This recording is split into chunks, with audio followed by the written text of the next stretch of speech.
Bismillahirrahmanirrahim. Assalamualaikum warahmatullahi wabarakatuh. Innal hamdalillah nahmaduhu wa nasta'inuhu wa nastaghfiruh wa na'udzu billahi min shururi anfusina wa sayyiati a'malina man yahdihillahu fala mudilla lahu wa man yudlil fala hadiya lahu. Asyhadu an la ilaha illallah wahdahu la syarika lahu wa asyhadu anna Muhammadan 'abduhu wa rasuluh. Allahumma salli wa sallim ala nabiyyina Muhammadin wa ala alihi wa sahbihi ajma'in. Ya ayyuhalladzina amanu taqullaha haqqa tuqatih wa la tamutunna illa wa antum muslimun. Amma ba'd, fa inna asdaqal hadithi kitabullah wa khairal hadi hadi Muhammadin sallallahu alaihi wa ala alihi wa sallam wa syarral umuri muhdatsatuha wa kullu muhdatsatin bid'ah wa kullu bid'atin dhalalah wa kullu dhalalatin finnar. Jamaah sekalian rahimani wa rahmakumullah, para hadirin dan hadirat, para bapak, para ikhwan, para ummahat, para akhwat, yang semoga Allah Subhanahu wa taala melimpahkan segenap rahmatnya, taufiknya dan hidayahnya kepada kita. Semoga Allah Subhanahu wa taala menambah ilmu kita, memberikan ketetapan keimanan dalam dada kita dan memberikan kepada kita taufiknya untuk mengamalkan ilmu yang telah kita pelajari, yang sedang kita pelajari dan yang akan kita pelajari. Semoga menjadi ilmu yang bermanfaat, manfaat untuk kita di kehidupan dunia dan di akhirat. Amin ya rabbal alamin. Salawat serta salam semoga senantiasa tercurah kepada Nabi kita Nabi Muhammad sallallahu alaihi wa ala alihi wasallam. Sama sekalian rahimani wa rahimakumullah, pagi hari ini mari kita lanjutkan pembahasan kita dari kitab Al-Wajiz fi Fiqh Sunnati wa Kitabil Aziz ini, yang ditulis oleh Syekh Abdul Azim Al-Badawi hafizahullahu taala. Sekarang kita sampai dalam pembahasan Babul Aniyah, bab masalah bejana. Babul Aniyah, bab masalah bejana. Qala al-muallif hafizahullahu taala wa yajuzu isti'malul awani kulliha illa aniyatadz dzahabi wal fiddah. Boleh menggunakan, memakai segala bejana kecuali bejana yang terbuat dari emas dan perak. Pakai bejana apapun boleh kecuali bejana terbuat dari emas dan perak. Fa innahu yahrumul aklu wa syurbu fihi ma khassah tuna sa'iril isti'mal.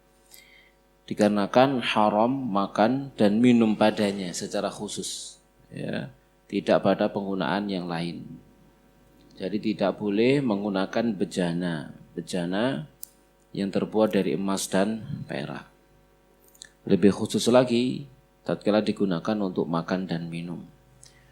Dari Hudzaifah radhiyallahu taala anhu bahwasanya Nabi sallallahu alaihi wasallam bersabda, la tashrabu fi aniyatiz dzahabi wal fiddah. Kalian jangan minum pada wadah yang terbuat dari bejana emas dan perak.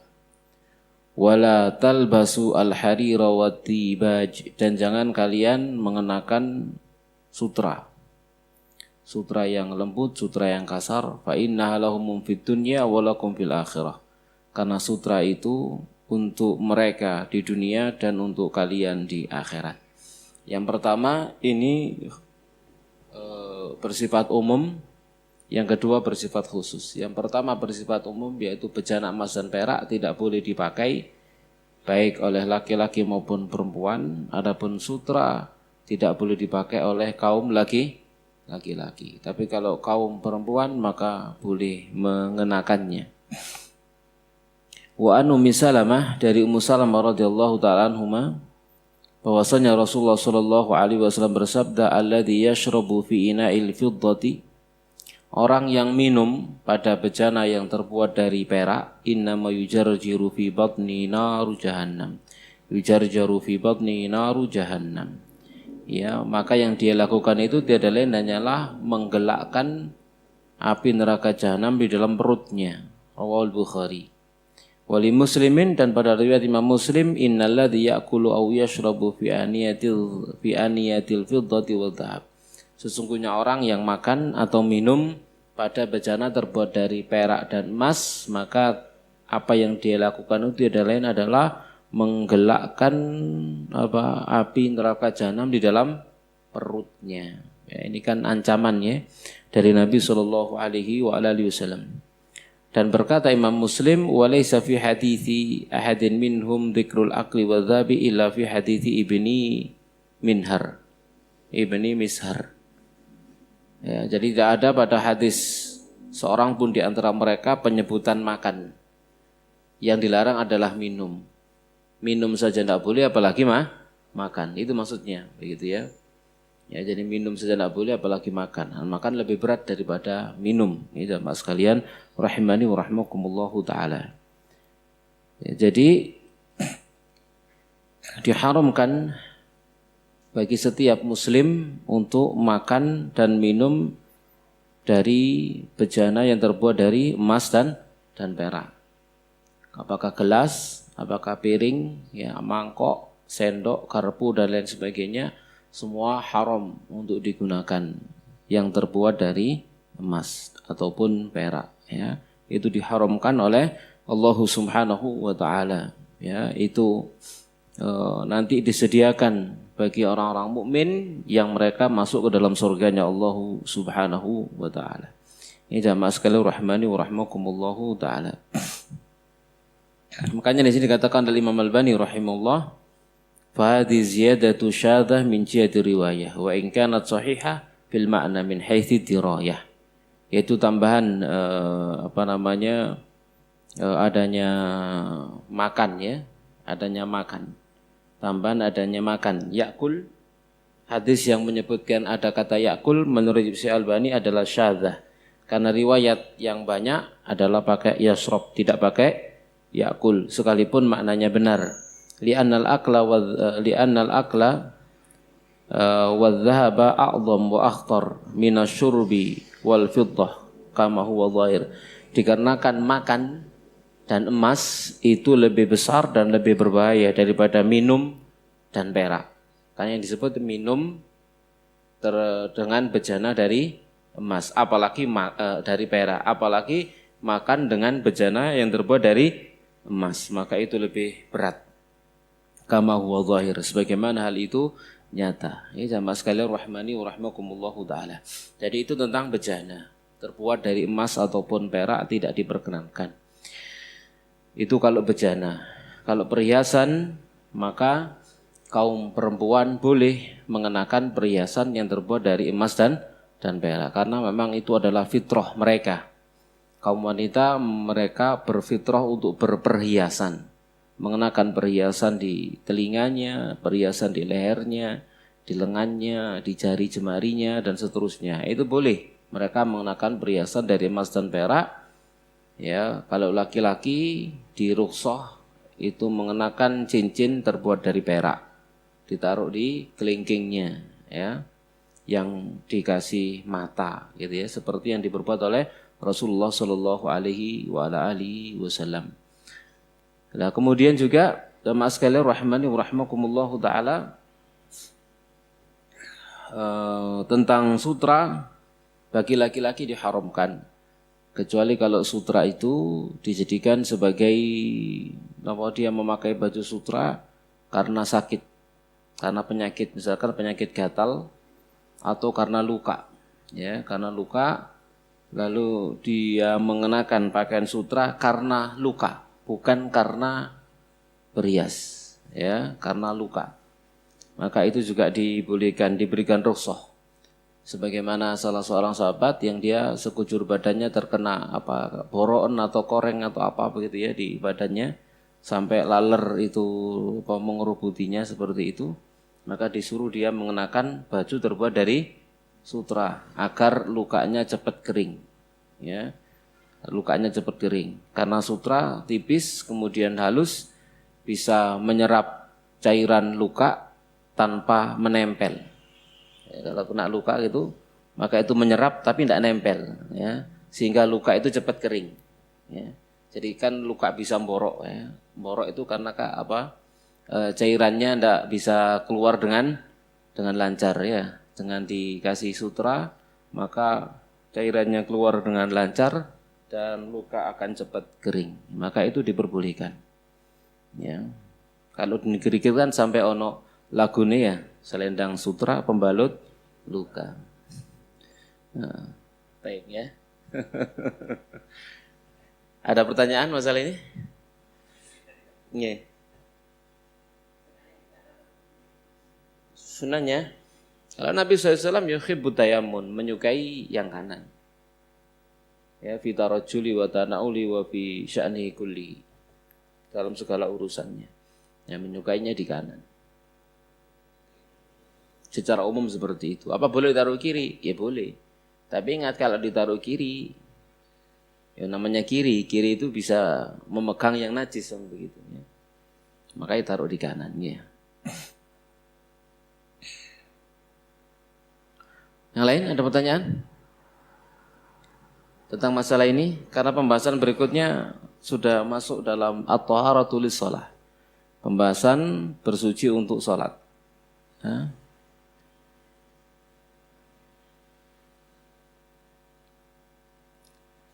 Saya nggak keliru kan ya?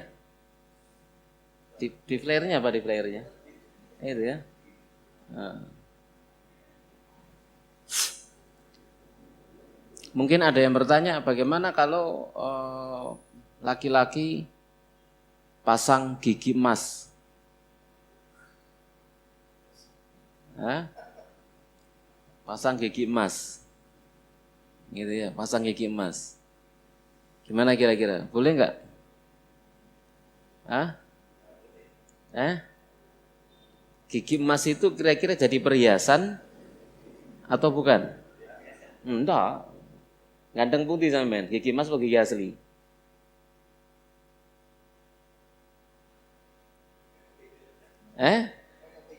Ganteng nih sampean.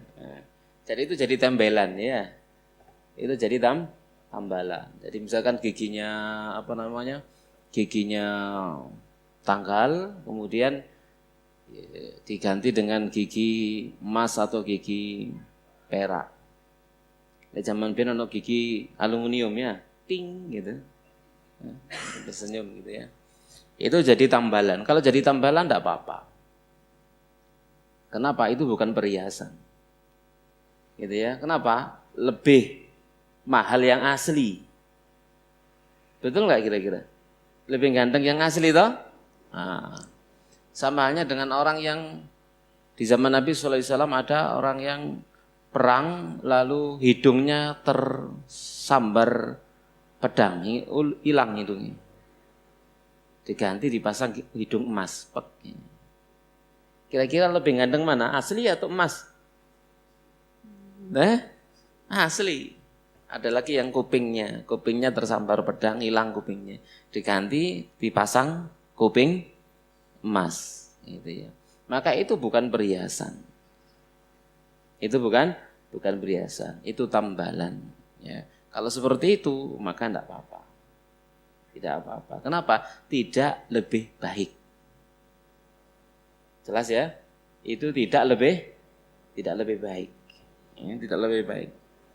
Karena tujuannya adalah untuk menambali apa yang kurang. Jadi tidak lebih baik. Ya, tidak mungkin orang sekarang mau, ayo kopemu tak ganti emas gelem ah. Oh, nak sing gelem? Tak ketok, seret. Tak pasang emas. Gelem? Ada yang mau? Nggak mau. Hidung. Ganti emas. Potong, seret. Ganti emas. Tempel. Dilim. Gelem? Ada yang mau. Ya, kenapa? Itu bukan perhiasan. Ya. Masih larang duduk perhiasan. Si larangan sing asli. Ya, mas sekalian rahmani wa rahmakumullahu ta'ala. Ya. Sama halnya dengan bejana tidak boleh terbuat dari emas dan perak. Tapi kalau bejana itu emas dan peraknya itu sebagai tembelannya boleh. Doi panci.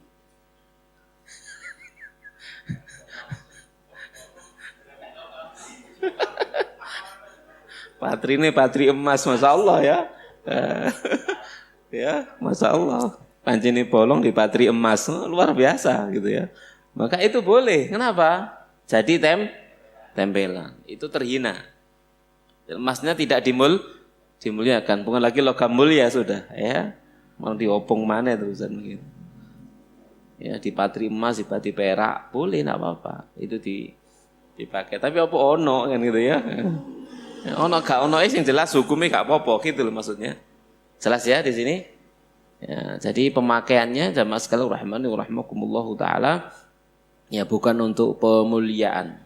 Beda kalau seseorang itu menyimpan piring emas, ya kemudian gelas emas, ya lalu sendok garpu emas, maka di sana ada kesombongan. Di sana ada kesombongan. Jamaah sekalian rahimani wa rahimakumullahu taala. Sekalipun dia tidak memakainya, maka misal dipajang gitu ya. Kan ada kesombongan di dalam dirinya. Di samping itu adalah tabdzir, penyia-nyiaan harta, ya, maka tidak diperkenankan. Sama sekalian rahimani wa rahimakumullahu taala. Tapi kita lanjutkan sekarang at-taharatu lis-shalah, bersuci untuk salat. Dari Ibnu Umar radhiyallahu taala anhuma dia berkata, aku pernah mendengar Nabi sallallahu alaihi wasallam bersabda, la tuqbalu salatun bighairi tuhurin. Satu salat pun tidak akan diterima tanpa bersuci. Tidak ada satu salat pun yang diterima tanpa bersuci. Ya, suci dari hadas, suci dari najis. Kan begitu ya, ada dua hal. Suci dari hadas, suci dari najis. Hadas sendiri itu adalah ada dua, hadas besar sama hadas kecil. Hadas besar mewajibkan mandi, hadas kecil mewajibkan berwudu, ya. Nah, tohara di situ alat bersucinya itu ada dua. Yang pertama dengan air dan yang kedua dengan tanah. Ya, pertama dengan air, yang kedua adalah dengan tanah. Sekarang kita awali dengan at-taharatu bil ma, bersuci dengan air. Yaitu yang pertama adalah al-wudu wal ghuslu. Wudu dan mandi. Kita bahas sekarang yang wudu. Dibahas sekarang sifat wudu. Sifat wudu disebutkan dalam hadis Khumran Maula Utsman. Bahwasanya Utsman bin Affan radhiyallahu taala anhu pernah minta diambilkan air wudu. Fatawaddo, diambilkan air wudu, lalu dia berwudu. Kalau diambilkan air wudu, kira-kira air yang diambilkan sedikit atau banyak? Ya sedikit, nggak usah dijupuk, gitu ya. Ya, jadi air yang diambilkan sedikit. Bukan air yang diambilkan kemudian 2 kulah, gitu ya. Ya enggak, ya 2 kulah satong, nggak wong siji kan gitu ya. Jadi sedikit diambilkan, mungkin 1 ember atau semacamnya. Lalu fatawaddoa, Utsman pun berwudu. Apa yang diawali dengan wudunya? Yang pertama, faghasala kaffaihi 3 marrat. Dia basuh 2 tapak tangannya 3 kali. Pertama dia basuh tapak tangannya 2 kali. Bagaimana caranya? Kita menggabungkan hadis yang lain, diiringkan, dituangkan bejana yang dibawakan di dalamnya ada air wudu itu dituangkan ke tangan kanannya begini, lalu dibuat untuk membasuh tapak tangannya 3 kali, dituangkan lagi sampai 3 kali, dituangkan 3 kali, bukan dicelup, tapi dituangkan dulu untuk pertama kalinya, dituangkan. Kemudian dia membasuh tapak tangannya 3 kali, tsumma madmada wastansara. Kemudian beliau berkumur dan beristinsar. Berkumur dan beristinsar. Berkumur, kemudian menghirup air ke hidung dan menyemprotkannya dari 1 cakupan tangan. Jadi dia ngambil. Nah, ya sebelum itu, tatkala dia sudah mencuci 2 tapak tangannya, maka dia celupkan tangannya ke dalam bejana. Tadi sudah dicuci. Setelah dicuci maka dicelupkan. Tidak lagi diiringkan begini, tapi dicelupkan tangannya. Sudah enggak ada bedanya antara tangan dengan cebok saat itu. Paham maksud saya? Tidak ada bedanya tangan dengan cebok saat itu. Ya. Maka dia tuangkan. Dia celupkan tangannya, kemudian dia berkumur, mengambil satu cakupan tangan, berkumur, menghirup air ke hidung, lalu menyemprotkannya. Diulangi 3 kali. Ya. Kemudian dia celupkan tangan lagi, tangan kanannya ke dalam bejana, lalu ghassala wajhahu thalatha marrat. Dia basuh wajahnya tiga kali. Dilakukan 3 kali. Ya, yang namanya wajah itu adalah dari bagian atas awal kali tumbuhnya rambut dan jenggot. Bagian bawah ini. Ya, ini rambut di bawah bibir ini bukan jenggot ya, tapi yang jenggot itu yang ini. Maka sampai sini itu wajah, itu wajib dibasuh dari kanan mulai dari apa? Ini telinga ini sampai ke telinga yang berikutnya. Ya jamaah sekalian rahimani wa rahimakumullahu taala. Maka itu wajib untuk dibasuh. Adapun jenggotnya, maka jenggotnya dikelem. Ngambil air kemudian dikelem. Apa dikelem itu? Direndam begini, ya, ngambil air kemudian direndam lalu disela-sela, ya, itu jenggotnya. Jamaah sekalian rahimani wa rahimakumullahu taala. Setelah itu dia masukkan tangan lagi ke bejana. Ya, lalu ghassala yadul yumna ilal mirfaq salasa marrat. Dia basuh tangan kanannya sampai siku 3 kali. Kemudian dia masukkan tangannya lagi ke dalam bejana. Tsumma ghassala yadul yusra misla dzalik, lalu dia basuh tangan kirinya sampai siku 3 kali. Semisal dengan itu. Kemudian tsumma masaha ra'sahu, lalu beliau mengusap kepalanya. Bagaimana mengusap kepalanya? Memasukkan air lagi, mencelupkan tangan, ya.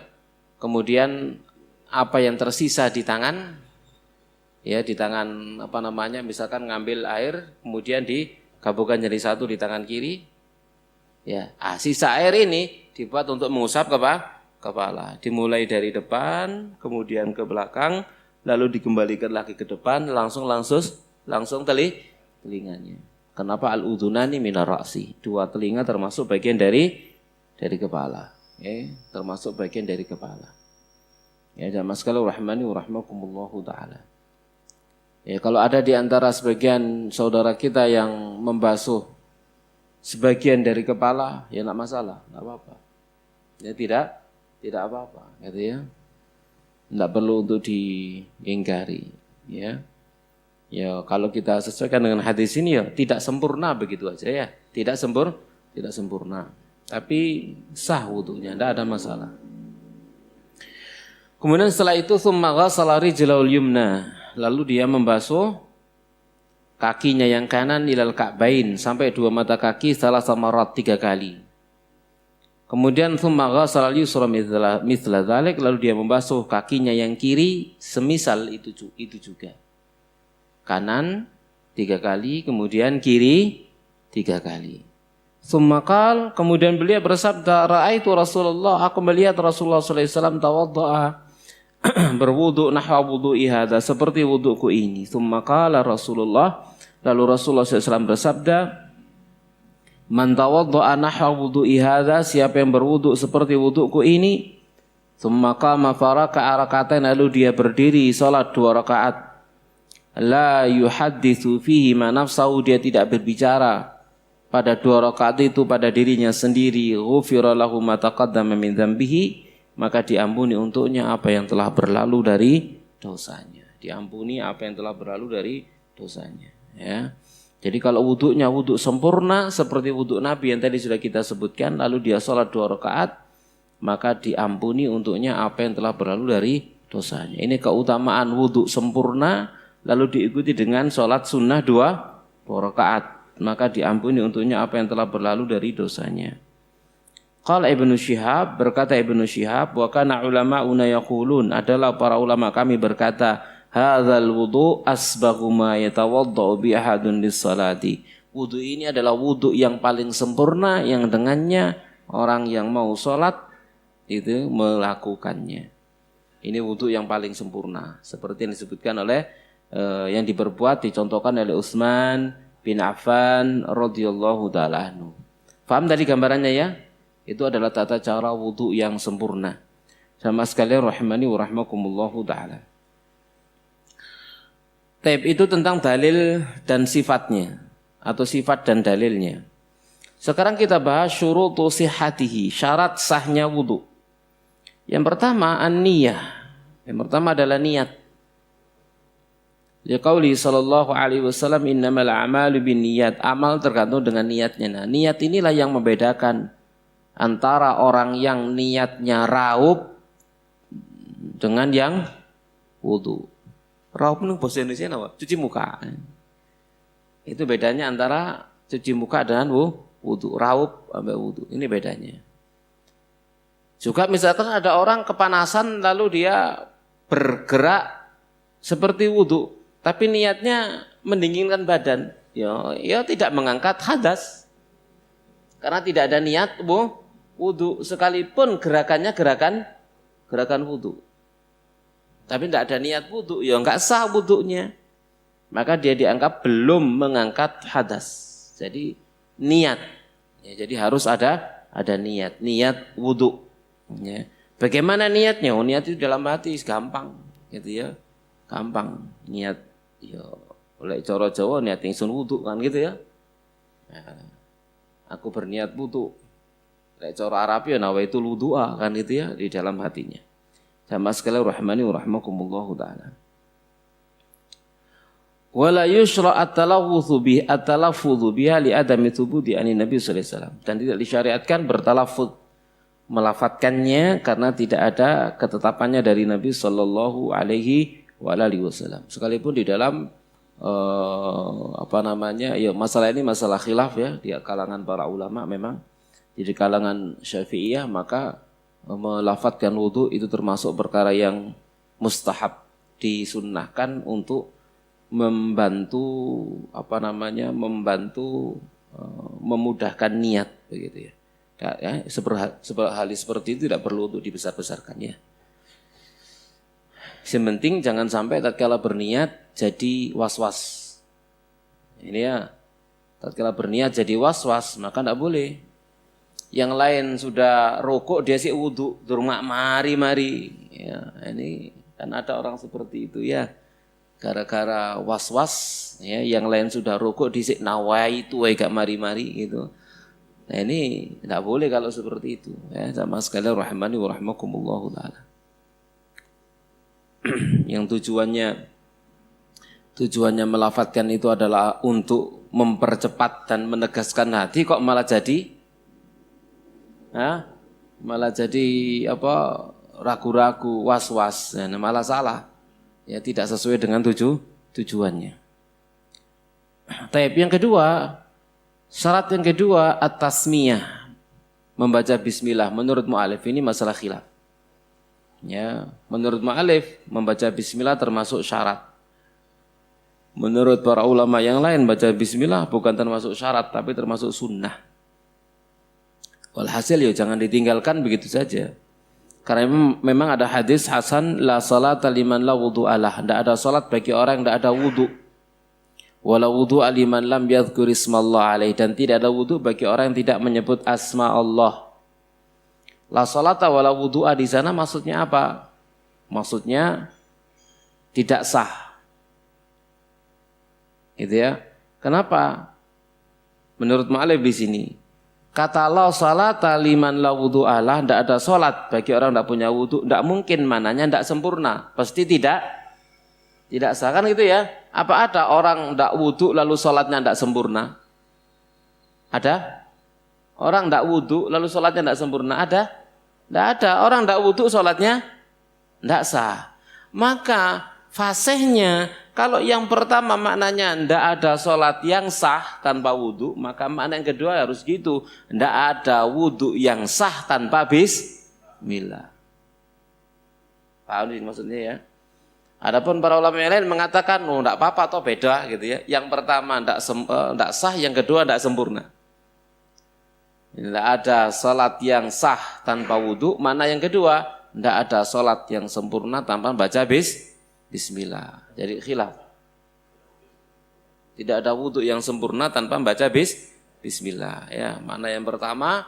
Tidak ada sholat yang sah tanpa berwudu. Yang kemudian yang berikutnya tidak ada wudu yang sempurna tanpa baca bismillah. Jadi di sana khilafnya. Paham maksud saya? Intinya adalah jangan dilupakan baca bismillah tatkala mau wudu. Yang ketiga, al-muwalah, berturut-turut. Berturut-turut itu tidak terpisah. Gandeng. Habis ini langsung berikutnya. Habis ini langsung berikutnya. Ya, enggak boleh disela perbuatan yang tidak ada kaitannya dengan wudu. Ya, jadi habis basuh muka langsung basuh tangan. Kan gitu ya. Tidak boleh melakukan perbuatan yang lain yang tidak ada kaitannya dengan wudu. Ya, tidak ada kaitannya dengan wudu. Tidak boleh terpisah dengan perbuatan yang lain. Ya, jamaah sekalian, rahimani wa rahmakumullahu ta'ala. Ya, itu namanya muwalah. Berdasarkan hadis Khalid bin Mi'dan, bahwasanya Nabi SAW melihat seorang laki sholat sementara di punggung tapak kakinya ada satu lum'ah, ya satu satu bunderan begitu mungkin ya, qadrat dirham, seukuran 1 dirham, lam yusib halma, yang tidak terkena oleh air. Fa'amarahu Nabi SAW man yu'idal wudu, lalu Nabi SAW menyuruh dia untuk mengulangi wudu dan sholat. Gitu ya. Jadi itu menjadi dalil wudu itu harus muwalah, berurutan. Wis selesai wudu lalu mendapati misalkan kakinya kok kering, gitu ya. Liyane iki liyane basah kok iki bunder kering. Bukan itu yang dibasahi, ngulang dari awal. Ulang dari awal, ya. Karena tatkala dia sudah keluar dari wudunya, ya, maka dia ngulang dari awal. Ngulang dari awal, mulai dari berkumur sampai terakhir lagi, karena sifatnya adalah muwalah. Contoh misalkan sudah mengusap kepala, lalu airnya mati. Ya, airnya mati. Lalu ada air tapi melangkah jauh ke sana, ya ngulang sampai ke sana, ngulang lagi. Jangan rono-kono sikile tok. Ya. Itu ya. Kalau jaraknya jauh. Ya, kalau jaraknya jauh. Bukan kakinya tok tapi ngulang dari awal. Kecuali jaraknya dekat. Gitu ya. Ya, dia tadi di kran ini kemudian krannya mati karek sikile karena tidak ono jedingan, karek nyibuk, ya tinggal kakinya. Maka itu boleh. Kalau sebentar dan sedikit, gerakannya juga sedikit sampai ke sana itu sedikit. Ini jamaah sekalian rahimani wa rahimakumullahu taala. Jelas ya maksudnya? Jadi itu yang dimaksud dengan al-muwalah. Ya, langsung. Contoh misalkan seorang tatkala dia berwudu lalu diajak ngomong ya. Maka boleh dia lanjutkan wudunya sambil ngomong sambil jawab boleh, tapi ojo mandek terus ngomong. Mandek dari gerakan wudunya berhenti lalu jawab omongannya, ngobrol. Mari ngono dilanjutkan. Salah, enggak sah. Kenapa? Enggak muwalah. Tidak berturut-turut. Dia terpisah dengan ngobrol. Jelas ya? Dia berhenti ngadeg kan ya. Kok ada karek sikile tok, ya. Lalu berhenti ngajak ngobrol, takon ngene jawab. Mari langsung sikile tok dibasuh. Enggak sah. Kenapa? Tidak muwalah. Paham maksud saya? Begitu ya. Tapi kalau diajak ngobrol, lanjutkan ngobrolnya, dijawaban terus, tapi jangan berhenti sampai selesai. Ya, enggak masalah, enggak apa-apa. Ya. Pokoknya enggak berhenti, tidak memutus wudunya. Paham? Ada pertanyaan? Nggih.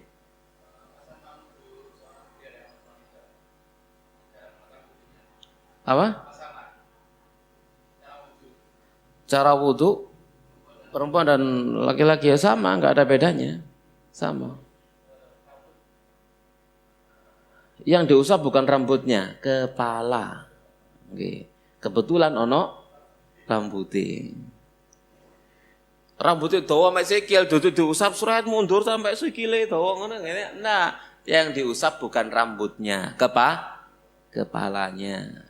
Jadi sampai di mana batas, sekalipun rambutnya sampai ke bagian bawahnya, sampai ke tumitnya misalkan, yang diusap cukup bagian kepalanya. Sampai tengkuk dikembalikan ke ini. Bukan sampai tengkuk langsung dia jukuk seret gini. Enggak ya. Paham ya? Jadi yang diusap kepala, bukan rambut. Hah? Loh, niki mandi napa wudu? Wudu diusap dhuwure tok. Nggih. Nggih. Kalau mandi, ya maka di sela-sela agar air sampai ke kulit kepala itu lek adus gitu. Tapi kalau wudu enggak. Wudu itu ya mengusap aja, mengusap kepala. Ono rambutnya diusap, kan ono rambutnya ya diusap. Itu. Dan yang diikuti batasan kepalanya, bukan panjangnya rambutnya. Jelas nggih?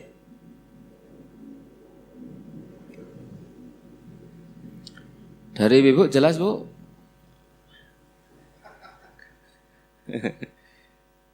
Baik. Semoga jelas nih. Sekarang kita lanjutkan faraiduhu. Kalau tadi itu syaratnya, sekarang fardunya wudu. Atau boleh dikatakan rukun-rukunnya wudu. Ya, fardu atau rukunnya.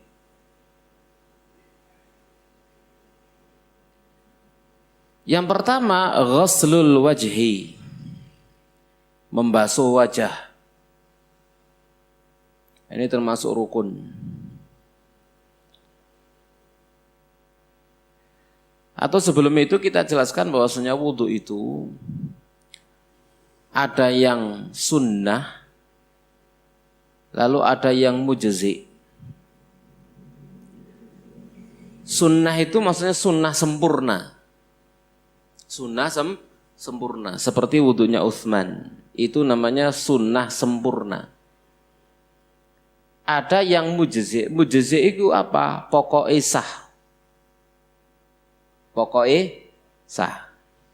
Gimana biar pokoknya sah? Ya mengamalkan surah Al-Maidah ayat 6 itu. Idza qumtum ila salati faghsilu wujuhakum wa aydikum ilal marafiq wamsahu bi ru'usikum wa arjulakum ilal ka'bain. Wis. Paham? Jadi wudu langsung to the point aja wis itu. Langsung mukanya, tangannya mengusap kepala, kemudian kaki, wis langsung mencolot. Ya, itu mujzi. Wudunya sah. Jelas? Itu saja sudah wudunya sah. Pengen sempurna, maka seperti wudunya Utsman radhiyallahu taala anhu. Paham maksud saya? Ya. Jamaah sekalian rahimani wa rahimakumullah. Sekalipun kemudian di dalam fikih para ulama berselisih pendapat dalam masalah ini. Gitu ya. Namun kenyataannya yaitu ada yang sunnah sempurna, ada yang mujzi. Sunnah sempurna seperti dijelaskan dalam hadis Nabi sallallahu alaihi wasallam, yang mujzi nas dari Al-Qur'an. Idza qumtum ila sholati langsung farsilu wujuhakum. Ya, farsilu wujuhakum wa aydikum ilal marafiqi wamsahu bi ru'usikum. Nah, bi di sana juga khilaf di antara para ulama. Ya. Ada yang bi ru'usikum maksudnya adalah bi sairi ru'usikum dengan keseluruhan kepalamu, ada yang mengatakan bibak di ru'usikum dengan sebagian kepalamu, sebagian jambule utawa jambule eman godeke. Ya, penting kan bibak dia dengan sebagian kepala kalian. Jadi macam-macam orang akhirnya wudunya ya sesuai dengan mazhab guru nih dewe-dewe. Ya, saya pernah mendengar ceramah pelatihan di masjid dulu di tempat saya di Tretes itu juga ada seperti itu. Jadi ustadznya, kiainya menjelaskan bibakdi, menjelaskan ayat ini dengan menjelaskan itu bibakdi ru'usikum, bibakdi oleh dukur, oleh samping. Embu saya kan. Dari mana dia dapat keterangan seperti itu ya? Kita lanjutkan jamaah sekalian rahimani wa rahimakumullah. Kembali kepada pembahasan kita faraiduhu fardunya salat. Menurut mu'alif Syekh Abdul Azim Badawi hafizahullahu taala. Yang pertama ghuslul wajhi, membasuh wajah. Wa minhul madmadatu wal istinsyak, dan termasuk membasuh wajah adalah berkumur dan beristinsyak. Ini termasuk bagian dari membasuh wajah. Maka menurut mu'alif berkumur dan beristinsyak itu bukan sunnah, tetapi wajib. Menurut para ulama yang lainnya dan juga dalam mazhab Syafi'i, berkumur itu termasuk sunnah. Termasuk sunnah. Di antara buktinya adalah pernah Nabi SAW suatu ketika mengakhirkan berkumur setelah, kalau tidak salah, mengusap kepala. Karena lupa tadi tidak berkumur, tidak beristinsyak. Ingatnya setelah mengusap kepala atau setelah mengusap kedua tangan, lalu balik lagi ke berkumur karena lupa, gitu ya, karena lupa. Itu menunjukkan bahwasanya itu bukan fardu atau bukan rukun. Kalau rukun itu tidak boleh dibalik. Tapi kalau sunnah bisa jadi itu dibalik. Paham maksud saya? Ya, jadi ini masalah khilaf ini dan masalah rahmani wa rahmakumullahu taala. Namun intinya ya usahakan kalau kita berwudu jangan meninggalkan berkumur dan beristinsyak. Ya, karena ada khilaf dalam masalah itu. Sebagian menjadikannya sebagai sunnah dalam wudu, sebagian menjadikannya bahkan sebagai rukun fardunya wudu, maka jangan ditinggalkan. Jelas ya, biar keluar dari khilaf. Ya, gitu ya. Yang kedua, ghuslul yadaini ilal mirfaqaini, membasuh dua tangan sampai siku. Ini tidak ada khilaf, ini adalah rukun wudu. Tereng. Ini sih membasuhnya dulu, ya, membasuhnya dulu. Jadi membasuh dua tangan sampai siku termasuk fardu, rukunnya. Yang ketiga, maskur ra'si kullihi, mengusap kepala semuanya. Wal udunani minar ra'si, dan dua telinga termasuk bagian dari kepala. Ya, jadi mengusap kepala semuanya. Dari depan ke belakang, lalu dikembalikan lagi ke depan, lalu mengusap kedua telinga. Kemudian yang keempat, ghuslur rijlain ilal ka'bain, membasuh dua kaki sampai mata kaki. Ya, ini termasuk fardu dan rukunnya wudu. Liqaulihi ta'ala, karena firman Allah Subhanahu wa ta'ala, ya ayyuhalladzina amanu, wa orang-orang yang beriman, idza qumtum ilas salati faghsilu wujuhakum wa aydikum ilal marafiqi wamsahu bi ru'usikum wa arjulakum ilal ka'bain. Wahai orang yang beriman, jika kalian berdiri hendak salat, maka basuhlah wajah kalian, tangan kalian sampai siku, dan usaplah kepala kalian dan kaki kalian sampai ke mata kaki. Adapun keberadaan berkumur dan beristinsyak bagian dari wajah, ya, maka keduanya adalah wajib. Dikarenakan Allah Subhanahu wa taala telah memerintah di dalam Al-Qur'an untuk membasuh wajah. Sementara telah valid terus-menerusnya Nabi sallallahu alaihi wasallam berkumur dan beristinsyak. Ya, ala dzalika fi kulli wudhu, pada setiap wudu. Dan jami'u man rawa wudu'ahu, keseluruhan perawi yang meriwayatkan wudunya Nabi sallallahu alaihi wasallam, wa bayyana sifatahu, dan yang menjelaskan sifat wudunya Nabi, fa afadzalika anna ghasal wajhil ma'mur bihi fil Qur'ani huwa ma'al madmadati wal istinsyak. Maka itu menunjukkan, memberikan faedah bahwasanya perintah membasuh muka di dalam Al-Qur'an itu juga adalah bersamaan dengan berkumur dan beristinsyak. Ya, ini yang dinukil oleh mu'alif. Ya, jamaah sekalian rahmani wa rahmakumullah. untuk mendukung pendapat beliau bahwasanya berkumur, beristinsak itu adalah bagian dari membasuh muka, yang itu adalah rukun di dalam wudu. Maka jangan kita tinggalkan, ya, biar terlepas dari khilaf, bisa keluar dari khilaf, ya jangan ditinggalkan. Ya jamaah sekalian rahimani wa rahmakumullahu taala. Kalau kemudian kelupaan, ya lakukan seperti yang ada riwayat dari Nabi sallallahu alaihi wasallam. Dan Nabi sallallahu alaihi wasallam juga memerintah, idza tawaddaa ahadukum falyaj'al fi anfi ma'an tsumma liyastanthir. Jika salah seorang di antara kalian berwudu, maka jadikan di hidungnya air lalu dia semprotkan. Jadi perintah menunjukkan kewajiban. Maka berkumur, beristinsak, berinstar adalah hukumnya wajib. Dan sabda Nabi sallallahu alaihi wasallam, wa baligh fil istinsyaqi illa an takuna sha'ima. Bersungguh-sungguhlah kamu dalam menghirup air ke hidung kecuali kamu dalam keadaan berpuasa. Ini juga perintah untuk beristinsyak. Juga hadis yang lain, idza tawadda'ta famatmat, jika kamu berwudu maka berkumurlah. Ini juga perintah. Maka perintah itu yufidu al-wujub, memberikan faedah kewajiban.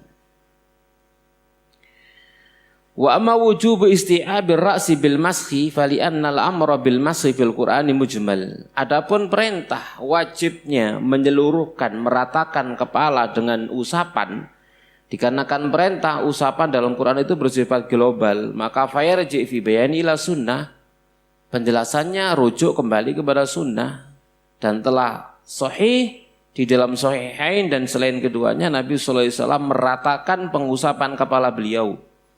Maka dalam hal ini terdapat dalil akan wajibnya menyempurnakan pengusapan kepala. Kalau dalam Quran kan global, wamsahu biru'usikum, usap oleh kalian kepala kalian. Bagaimana mengusapnya? Dijelaskan oleh Nabi sallallahu alaihi wasallam dalam hadisnya. Ya, yaitu dengan apa? Mengambil dimulai dari bada'a bi muqaddami ra'si, dengan bagian depan dari kepalanya ila qafahu sampai ke tengkuknya. Kemudian yarji ila ma bada'a minhu, Nabi kembali kepada apa yang beliau memulai darinya di depan, kembalikan ke depan. Kemudian al-udhunani minar ra'si, yaitu di dalam sunnah Nabi sallallahu alaihi wasallam, ya, dalam Bukhari, Muslim dan yang selainnya. Ya. Taib. Jelas sampai di sini insyaallah ya. Kemudian fa in qila, jika dikatakan qad sabata an haditsil Mughirah, telah valid dari hadis Al-Mughirah anna Nabi sallallahu alaihi wasallam masah bi nasiyati wa ala limama. Nabi mengusap bunbunan, ini bunbunan. Usap apa iki jenenge? Ini loh, bukan dahinya lah, apa dahinya? Bagian depan kepala. Ya, ini bunbunan kan ya? Iya. Ubun-ubun, jadi wong Jawa bunbunan ya. Ubun-ubunnya, bunbunan. Ya, jidat ini, niki bunbunan, ubun-ubun kepalanya ya. Ya, beliau mengusap. Tatkala beliau pakai imamah itu serban yang bulat-bulat di atas kepala begitu ya. Ya, enggak masangi roto angel, nyoploki gampang ya, maka enggak dilepas. Ya, maka enggak dilepas. Tetapi dimasukkan jarinya di bun-bunan begini. Dimasukkan, kemudian sisanya apa? Diusapkan di atas imamahnya. Jelas? Dimasukkan ke bawah imamahnya, kemudian diusapkan ke di atas imamahnya ya. Itu yang diperbuat oleh Nabi sallallahu alaihi wasallam. Yang itu menunjukkan bahwasanya mengusap kepala keseluruhan, bukan hanya sebagian. Seandainya sebagian saja maka cukup bun-bunan itu. Tapi ternyata Nabi setelah mengusap bun-bunan, ubun-ubun, lalu dilanjutkan dengan mengusap di atas imamah. Menunjukkan mengusapnya adalah semuanya. Jadi kesimpulannya wajib meratakan seluruh kepala semuanya. Ya. Maka orang yang mengusap boleh mengusap di atas kepalanya. Kalau dia pakai imamah, maka dia boleh menggabungkan memasukkan tangannya ke bunbunannya, kemudian dia mengusap imamahnya. Imamah yang tadi itu ya, yang muter-muter gitu ya, hanya sekedar putra sorban ya dicoplok sorbannya ya. Atau kupluk model kayak begini tinggal lepas aja. Masuk kata ini baru ngusap ubala. Cik malas nyoplok gini. Ya itu dilepas ya. Sama sekali rahmani rahimakumullah taala. Kemudian yang ketujuh dong ya. Yaitu takhlilul lihyah, menyela-nyela jenggot. Nah, menyela-nyela jenggot. Berdasarkan hadis Anas bin Malik radhiyallahu anhu, anna Rasulullah sallallahu alaihi wasallam kana idza tawaddoa adalah beliau jika beliau berwudu, akhadha kaffan min ma, beliau mengambil satu cakup air, fa adkhalahu tahta hankihi fa khallala bi lihyatil, beliau masukkan di bawah dagunya begini, lalu dengannya jenggotnya di sela-sela. Jadi dikum begini, kemudian di sela-sela. Jelas ya? Itu kalau punya jenggot. Maka diperbuat seperti itu. Lek gak duwe ya gak usah ngono gitu. Gini, lalu gini kayak gini ya. Padahal gak ono ya gak oleh ya. Enggak perlu ya. Kalau ada jenggotnya ya. Baik. Hakadha amarani Rabbi azza wajal. Lalu beliau bersabda, seperti ini Rabbku memerintah aku. Apalagi jenggotnya Nabi sallallahu alaihi wasallam sangat lebat. Ya, lebat, bisa dilihat dari belakang. Jenggotnya ya. Jadi lebat. Cambangnya mulai dari pipi sampai ke bawah itu lebat sehingga bisa dilihat dari belakang. Ya, orang yang di belakang beliau mengetahui bahwasanya jenggot beliau lebat. Ya. Baik, jamaah sekalian rahmani rahimakumullah taala. Yang kedelapan, nah niki wau, takhlilu asabi'il yadaini warijlain. Menyela-nyela jari jemari tangan dan kaki. Ini dimasukkan dalam mu'alif termasuk rukun, termasuk fardu, termasuk wajib. Kenapa? Menjamin sampainya air ke keseluruhan bagian tangan dan kaki. Dengan cara apa? Di sela-sela. Jari jemarinya di sela-sela, ya di sela-sela. Kalau yang kaki pakai jentik, lek jempol kegedean toh pakai jentik, gitu ya. Itu hanya sebenarnya teknis saja gitu ya. Apakah harus pakai jentik? Enggak, pakai yang lain boleh. Cuma kan iki kan paling cilik, gitu ya. Sehingga paling gampang gitu aja sebenarnya. Ya. Jadi jari jemarinya di sela-sela dan digosok, bukan sekedar digelambior tok, tapi digosok. Ya, digosok, enggak digelambior tok. Ya, kalau hanya sekedar digelambior bisa jadi kulit masih kering. Gitu ya. Ono kan kulit model kulit talas ngono. Ya, saking keringnya banyu gelinding tok gak gelem nempel ya. Nah, biar nempel digosok. Ya, biar air itu benar-benar mengenai kulit, maka digosok, ya. Sama sekalian rahmani wa rahimakumullah. Istilahnya adalah ditalek, ya, digosok. Yang kita lanjutkan berikutnya sunnah-sunnahnya. Yang pertama as-siwak. Sunnah-sunnah wudu yang pertama adalah as-siwak, bersiwak saat wudu.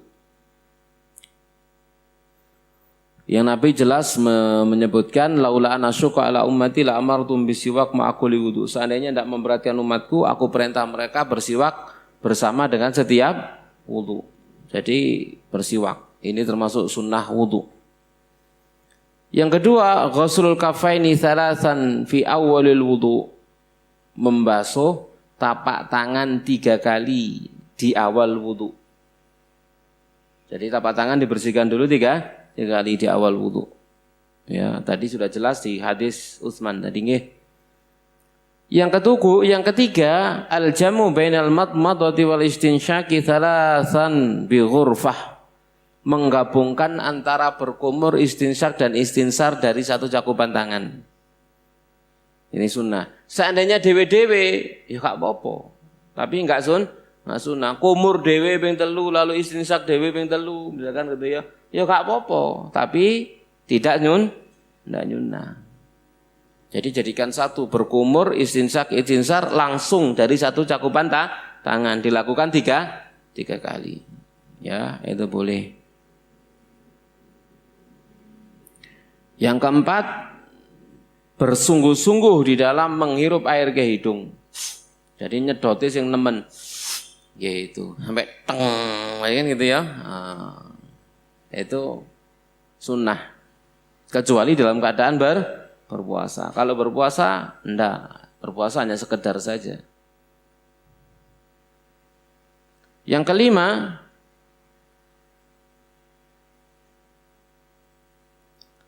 mendahulukan yang kanan daripada yang kiri. Jadi kanan, kiri. Tadi sudah kita sebutkan. Dalam hadis Utsman tadi itu. Beliau mendahulukan yang kanan, kemudian yang kiri. Lalu yang keenam, ad-dalku, menggosok dengan apa? Nemen. Bukan saja menggosok tapi ditekan, mijet. Ya, menggosoknya dengan ditekan, bukan sekedar di permukaannya saja tapi ditekan, sambil ditekan. Diurut begitu ya. Berdasarkan hadis Abdullah bin Zaid, An-Nabi sallallahu alaihi wasallam mutiya bi sulusai mudin fatawadda fa ja'ala yudalliku dzira'ihi.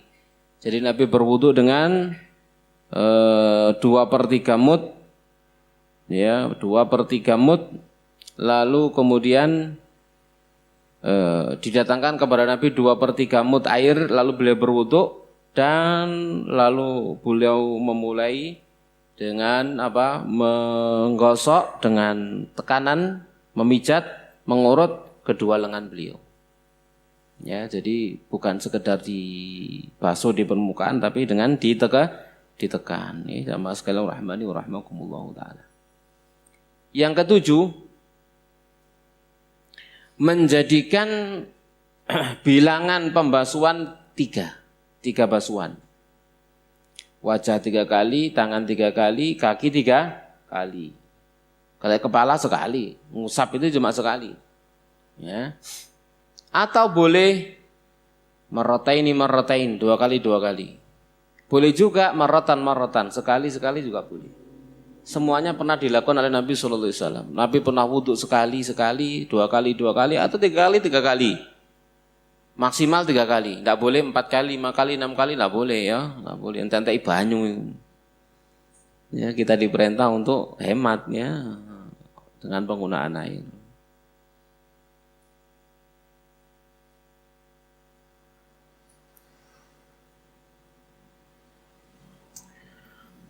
Dan juga kadang-kadang boleh mengulang pengusapan kepala, juga boleh kadang-kadang. Banyaknya adalah sekali, tapi boleh kemudian lebih dari sekali. Kadang-kadang. Karena ada riwayat sahih dari Utsman annahu tawaddaa famasaha ra'sahu thalathan. Beliau pernah wudu lalu mengusap kepalanya 3 kali. Ya, mengusap kepalanya 3 kali. Ini mungkin juga yang dijadikan dalil dari sebagian saudara kita, mengusap kepala sebagiannya juga 3 kali. 3 kali. Di mana dia berkata, ra'aitu Rasulullah SAW tawaddu'a, kata aku melihat Rasulullah SAW berwudu seperti ini. Yang ke-8, at-tartib, berurutan. Tadi itu berurutannya. Ya, tidak boleh dipindah-pindah ya. Ini adalah wudunya Nabi sallallahu alaihi wasallam. Dan sahih dari Miqdam bin Ma'di Karib annahu utiya bi Rasulillah ata Rasulullah sallallahu alaihi wasallam biwudu. Dia pernah mendatangi Rasulullah sallallahu alaihi wasallam dengan air wudu. Fatawaddaa, lalu beliau berwudu. Faghasala kaffaihi thalathan, lalu beliau membasuh 2 tapak tangannya 3 kali, wa ghasala wajhahu thalathan. Lalu langsung basuh wajah 3 kali. Tsumma ghassala dhira'i thalathan. Lalu beliau basuh kedua lengan 3 kali. Tsumma tamatmat. Tadi yang saya ceritakan. Kemudian beliau berkumur. Habis cuci tangan, lalu wajah, lalu tangan, kemudian berkumur, lali, tapi dilanjutkan sama Nabi. Gitu ya. Nah, ini menunjukkan dijadikan dalil oleh para ulama yang lain, berarti berkumur bukan fardu. Bukan rukun. Seandainya rukun, tidak mungkin gitu ya. Kalau rukun mesti kembali ke awal. Tapi ini dilanjutkan aja. Itu menunjukkan bukan rukun. Itu sunnah. gitu ya. Jadi beliau kemudian habis membasuh 2 lengan, ingat, loh, durung kemung. Nah, maka Nabi kemudian berkumur, ya, dan beristinsar 3 kali. Lalu baru mengusap kepala sampai kedua telinga, lalu membasuh 2 kaki. Jelas? Jelas nggih? Baik. Yang ke-9, berdoa setelah wudu. Berdoanya, ya asyhadu an la ilaha illallah wahdahu la syarika lahu wa asyhadu anna Muhammadan abduhu wa rasuluh. Maka siapa yang baca doa ini setelah dia sempurnakan wudunya, futihat lahu abwabul jannati tsamaniyah yadkhulu min ayyi syaa. Dibukakan untuknya ke-8 pintu surga, dia bebas masuk dari yang mana saja. Ini keutamaan berdoa ini setelah wudu. Ya. Lalu membaca Allahumma ja'alni minat tawwabin wa ja'alni minal mutatahhirin. Ya. Kemudian juga riwayat yang lain, subhanakallahumma hamdik asyhadu an la ilaha illa anta astaghfiruka wa atubu ilaik. Maka bacaannya itu ditulis, ya, di satu lembar kertas yang tipis, lalu dicetak, ya, dan tidak akan robek sampai hari kiamat. Ya, nanti dihadapkan kepada dia nanti pada hari kiamat bacaan itu. Tiap hari kita membaca doa setelah wudu, maka semakin banyak lembaran-lembaran kertas yang akan diberikan kepada kita nanti pada hari kiamat sebagai bukti dan saksi bahwasanya kita adalah orang yang ahli wudu, ahli salat. Ya, nanti pada hari kiamat di hadapan Allah Subhanahu wa taala. Yang ke-10 terakhir insyaallah, salat 2 rakaat setelahnya, ya. Di mana keutamaan tadi sudah kita sebutkan, siapa yang berwudu dengan wudu yang sempurna seperti wudunya Nabi, lalu salat 2 rakaat khusyuk, ghufira lahu ma taqaddama min dzambi, diampuni untuknya apa yang telah berlalu dari dosanya. Demikian juga ini keutamaan Bilal. Bilal ibn Rabah radhiyallahu taala anhu pernah ditanya oleh Nabi SAW, tadi malam aku mendengar suara langkah sandalmu di depanku, amalmu apa? Maka dia mengatakan, tidaklah saya batal atau berhadas di siang atau malam hari, melainkan saya berwudu, kemudian setelah itu saya sholat, gitu ya, sholat yang dikehendaki oleh Allah setelah wudu. Maka Nabi SAW menjelaskan, nah ini yang membuatmu masuk surga, sandalmu lebih dulu di depanku, gitu ya, daripada aku, kata Nabi SAW. Itu jamaah sekalian tentang pembahasan wudhu kita. Kita awali dari bejana, lalu sifat wudhu Nabi, syarat sahnya wudhu, lalu fardunya wudhu, lalu sunnahnya wudhu. Semoga bermanfaat. Baik, demikian jamaah sekalian rahmani wa rahmakumullah. Kajian kita di pagi hari yang berbahagia ini semoga bermanfaat. Ya, kita lanjutkan pada pertemuan yang akan datang biidznillah. Wassalamualaikum warahmatullahi wabarakatuh wa ala alihi washabihi ajma'in. Subhanakallahumma wa bihamdik asyhadu an la ilaha illa anta astaghfiruka wa atubu ilaik. Wassalamualaikum warahmatullahi wabarakatuh.